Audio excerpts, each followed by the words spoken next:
Material na kultura at di material na kultura. Magandang hapon sa lahat!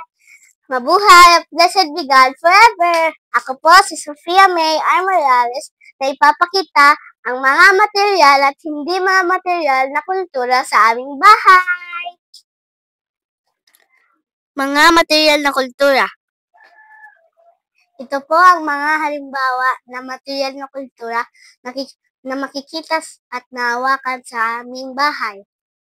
Katulad po nitong lamesa at nitong upuan, maging plato, kutsara, tinidor, baso, at sa pagkain naman po, meron akong halimbawa nitong munggo na aking paborito. Ang abaniko din po pala ay isang halimbawa ng material na kultura. Ang mga di-material na kultura ay hindi pisikal at bahagi ng pang-araw-araw na pamumuhay ng mga tao tulad ng pamahalaan, edukasyon, pananampalataya, wika, batas, gawi, ideya at mga paniniwala. Ipapakita ko po sa inyo ang isa sa mga halimbawa ng di-material na kultura. Paano po, Tito?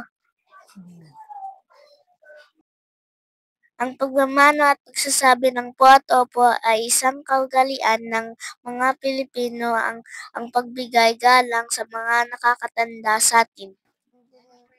Pagsalo-salo namin sa pagkainan at pagdadasal bago kumain ay isang halimbawa din ng di-material na kultura.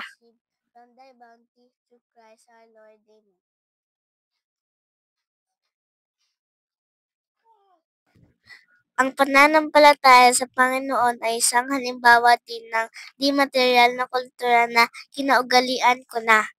Yun lang po at maraming salamat sa panonood.